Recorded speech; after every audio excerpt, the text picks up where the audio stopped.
আসসালামু আলাইকুম all students. আজকে আমাদের ক্লাস একটি প্যারাগ্রাফ দিয়ে কীভাবে একাধিক প্যারাগ্রাফ লিখতে পারি। তো এখানে দেখো কিছু প্যারাগ্রাফের নাম দেওয়া আছে। এছাড়াও আমরা আমাদের আরেকটি গুরুত্বপূর্ণ তথ্য আমাদের চ্যানেলে তোমাদের রাইটিং পার্টের সকল ভিডিও প্লেলিস্টে দেওয়া আছে। তোমাদের প্রয়োজন অনুযায়ী প্লেলিস্টটিকে তোমরা তোমাদের ভিডিওগুলো দেখতে পারো। এখান থেকে a T stall, railway station, bus stand, village market, এই প্যারাগ্রাফগুলো তোমরা এই ভিডিওর মধ্যে এইগুলো দিয়ে লিখতে পারবো। এছাড়াও আরেকটি প্যারাগ্রাফ নিয়ে আলোচনা করবো আমরা এই ভিডিওর ভিতরে, তোমরা ভিডিওটি শেষ পর্যন্ত দেখবে। তো এইগুলো আমাদের একটি কমন প্যারাগ্রাফ। এগুলো অনেক সময় প্যারাগ্রাফে আমাদের বিভিন্ন ক্লাসের প্যারাগ্রাফে অনেক সময় আসে। টপিক সেন্টেন্স ইংলিশ ফার্স্ট পেপারে আমরা দেখি যে what is a T stall, what is a railway station, তখন আমাদের টপিক সেন্টেন্সটা লিখতে হয়। প্যারাগ্রাফের টপিক সেন্টেন্স লিখে তুমি 10 থেকে 10 নম্বর শিওর পাবে, এটা মনে রাখবা। চলো তারপর প্যারাগ্রাফে দেখো এখানে খালি জায়গায় প্যারাগ্রাফের নাম বসাবে। এখানে a T stall is a very familiar sight to everyone. Tea stall সবার জন্য পরিচিত জায়গা হতে পারে। তারপর আবার is generally located in a suitable place where ordinary people come and go all day অথবা night long. This place is well known for the arrival of different types of people. এটি সবার জন্য কি একটি অ্যারাইভাল, এখানে যেখানে সবাই আসে বিভিন্ন ধরনের। Since a lot of people come here অথবা there is a commotion in this place, commotion অথবা তোমার গোলমাল হয় এখানে।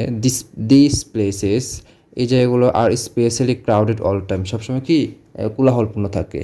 Many visitors come here from a variety of background and ages. এনে ভ্যারাইটি বিভিন্ন ধরনের ব্যাকগ্রাউন্ডসের এজেসের মানে বয়সের মানুষ আসে। The converse and sip together, তারা এখানে কথোপকথন করে, এখানে থাকে বসে।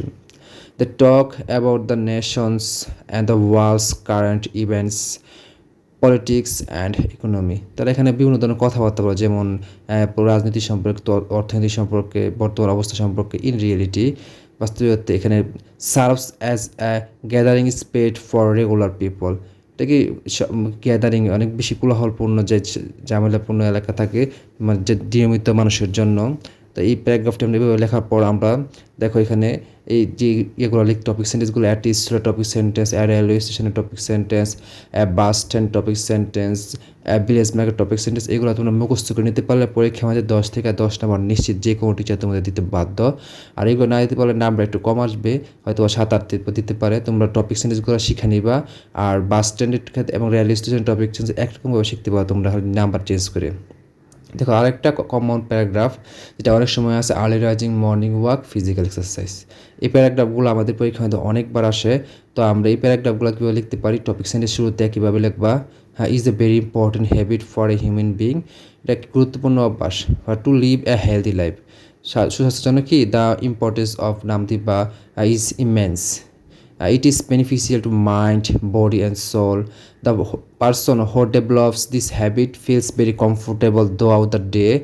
Since health is the root of all happiness, root mule, this practice is very important in maintaining sound health. A healthy mind lives in a healthy body. That is why paragraph name is very important to stay healthy. It is difficult to form these habits from the beginning, but once you get used to it, it becomes easy. So it's not a merry task. A person should make a habit from the very childhood. The person who has developed the habit of খালি জায়গা প্যারাগ্রাফের নাম enjoys it's real benefit. এইভাবে আমরা এই প্যারাগ্রাফের খালি জায়গায় প্যারাগ্রাফের নামগুলো বসাবো। তাহলে আমরা প্যারাগ্রাফে তারপরে টপিক সেন্টেন্স দিতে পারলে 10 থেকে 10, না দিতে পারলে তোমরা একটু নাম্বার কম আসতে পারে। চলো আমরা এইগুলোর টপিক সেন্টেন্সগুলো দেখি। এখানে দেখো আর্লি রাইজিং এই টপিক সেন্টেন্স, মর্নিং ওয়াকের topic sentence, physical exercise topic sentence দেওয়া আছে। এখানে আমরা এইগুলো মুখস্থ করে নিব, টপিক সেন্টেন্সের জায়গায় এগুলো বসায় দিব। আর আমরা এইভাবে পরীক্ষাতে লিখবো। সবাইকে ধন্যবাদ ভিডিওটি দেখার জন্য।